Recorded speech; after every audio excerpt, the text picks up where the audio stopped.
We've touched on the creatures that you might meet when you're out and about in the galaxy, as well as the technology you might use on your journey. But before we get to any of those things, you have to consider the most important part of intergalactic travel: the actual traveling.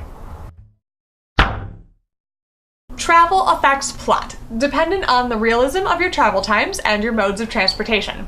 If you're traveling by horse, you're probably not going to be able to take a spaceship's worth of stolen goods. And if you're flying across the galaxy in a spaceship, you should probably be equipped with some kind of faster-than-light propulsion. If you establish that travel times are flexible or don't matter to your narrative, that's fine.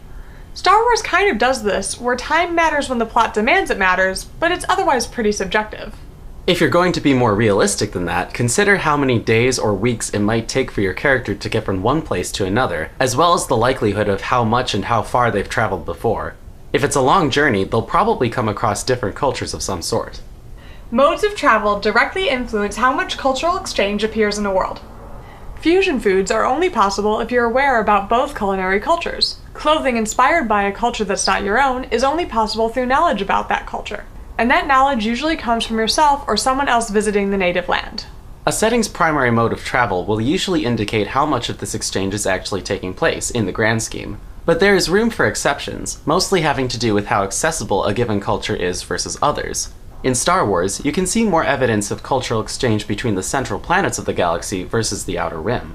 Also, it's not just a matter of distance. Inclement weather, difficult terrain, and other obstacles can all affect travel time as well. Barring the availability of better suited vehicles, of course. Anyway, this doesn't just apply to cultural exchange. It affects a lot of other exchanges too. In a world where everyone can only walk or ride horses, the chances of a character hearing about something happening on the other side of the planet in a timely manner is pretty minimal. If you have speeder-like ships or airplanes, it's more likely that you're going to be up to date, since news will probably travel more quickly. But that line of thought leads us to the elephant in the room, the corollary that applies to all three of these big ideas. We call it the tech travel corollary. The idea is that all of these general statements apply unless some other technology deems it otherwise. With the advent of the internet, we can get a lot of information in real time without having to wait for the messenger to journey back on foot and let us know. This means that we know a lot about other peoples and cultures and events that are happening outside of our immediate area. But assuming that your world doesn't have some equivalent of the internet and people are still getting around, here are some tips for you. Do make traveling a problem for your characters. Have the ship break down. Kill off the horses. They'll never make it in time if they don't blow up the engine. Traveling usually involves multiple points of potential failure, and so multiple points of potential conflict.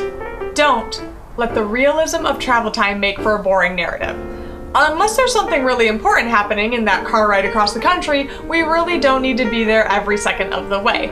It's enough for us to be shown or told that the plane took off and landed, if you know what we mean. Do use modes of travel to foster interesting cultural exchanges.